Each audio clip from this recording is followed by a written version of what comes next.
Senhor Ministro, Senhor Secretário de Estado, Senhores Deputados, não há economia sem confiança.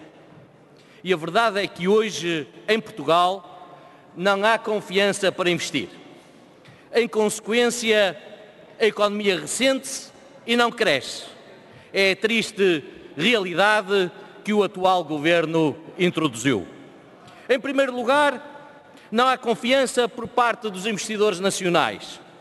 Temos hoje excelentes empresários, projetos com qualidade, financiamento bancário e incentivos financeiros. A verdade, porém, é que o investimento está pelas ruas da amargura. E a culpa, manda a verdade que se diga, não é sua, Senhor Ministro da Economia. É certo que a sua falta de peso político não favorece nem ajuda. Mas a culpa decisiva da maioria que apoia este Governo, esses sim é que têm essa responsabilidade. Esta maioria do PCP e do Bloco de Esquerda é contra o investimento privado, desconfia do investimento privado, recrimina o investimento privado, tudo faz para molestar o investimento privado. Por isso, há muitos projetos que podiam avançar, mas não avançam. Não é um problema de mais ou menos medidas. A questão é mesmo de confiança e, neste caso, da falta dela. Este Governo não gera confiança nos empresários portugueses. E quem paga a fatura é a economia, é o emprego, são os portugueses que anseiam por um futuro melhor. Em segundo lugar, não há confiança por parte dos investidores estrangeiros. Por isso, não há hoje investimento estrangeiro em Portugal. E a razão é clara. Este Governo rasgou contratos de concessão e de privatização. Ora, quem rasga contratos, rasga a confiança.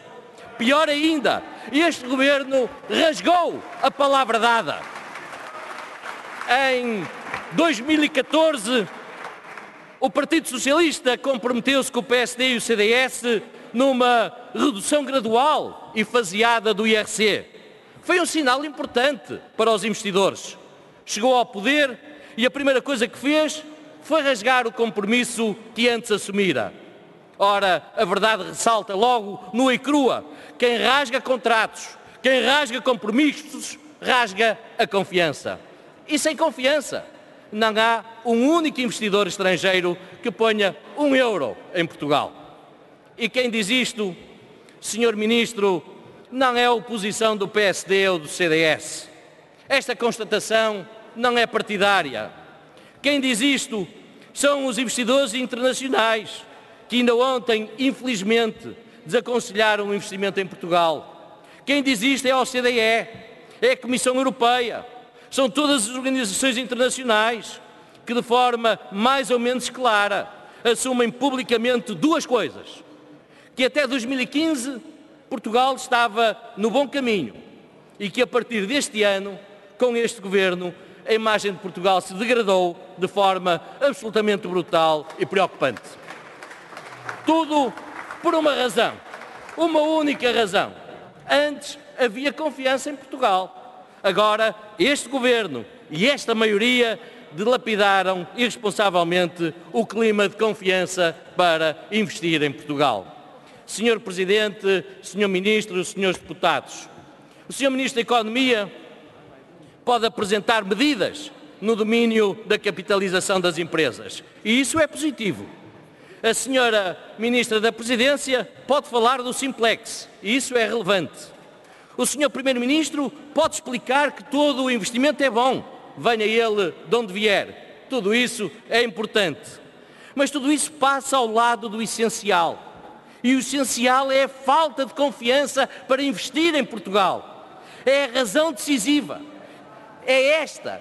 E a razão decisiva para não haver confiança para investir em Portugal é esta e só esta. Tudo aquilo que é importante para estimular o investimento é recriminado pelo PCP e pelo Bloco de Esquerda. E tudo aquilo que é defendido pelo PCP e pelo Bloco de Esquerda é contra o investimento produtivo em Portugal. Ou seja, as políticas do PCP e do Bloco de Esquerda são incompatíveis com o investimento na economia portuguesa. Com isso, infelizmente, perde Portugal e perdem os portugueses.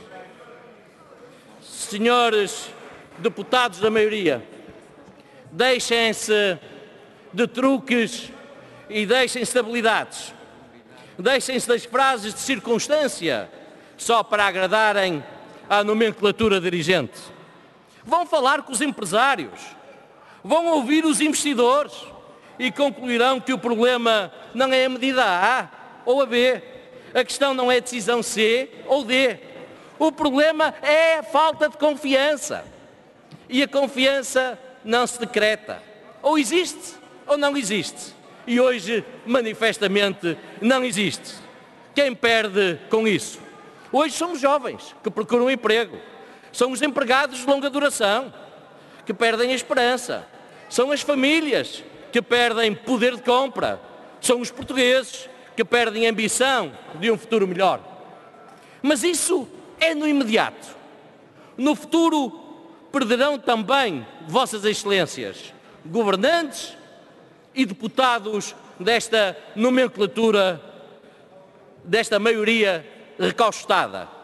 Porque a verdade, não se iludam, é só uma. A economia é diferente da política. A política pode aguentar-se na base de truques e habilidades, mas na economia não há milagres. E sem economia, perde-se a política. Esse é o vosso futuro. Só é pena que os portugueses sejam arrastados nessa onda pela vossa ligeireza e irresponsabilidade. Senhor Ministro da Economia,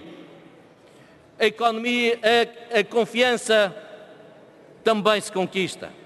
E o Sr. Ministro podia ao menos tentar contrariar esta tendência do seu governo para o desastre. Ganhava o setor e ganhava o país. Bastava que perante as medidas lesivas para a economia e perante os dados negativos que se avolumam todos os dias, o Sr. Ministro não agisse por omissão. Mas, infelizmente, não tem sido assim. As perspectivas de crescimento são cada vez piores. O Sr. Ministro mete a cabeça na areia. As exportações estão em baixa acelerada. O Sr. Ministro mete a cabeça na areia. O déficit comercial não para de aumentar. O Sr. Ministro mete a cabeça na areia. O emprego diminui e o desemprego cresce. O Sr. Ministro mete a cabeça na areia. O investimento afunda dramaticamente. O Sr. Ministro mete a cabeça na areia. A intervenção na banca levanta dúvidas. O Sr. Ministro mete a cabeça na areia. O Fundo de Reabilitação Urbana não convence. O Sr. Ministro mete a cabeça na areia. Querem alargar as 35 horas ao setor privado. O Sr. Ministro mete a cabeça na areia. E, no entanto, na boca do Governo, a grande aposta, a grande prioridade, o grande suporte da estratégia é a economia. Mas, na prática, a economia, Sr. Ministro, é a grande fífia deste Governo.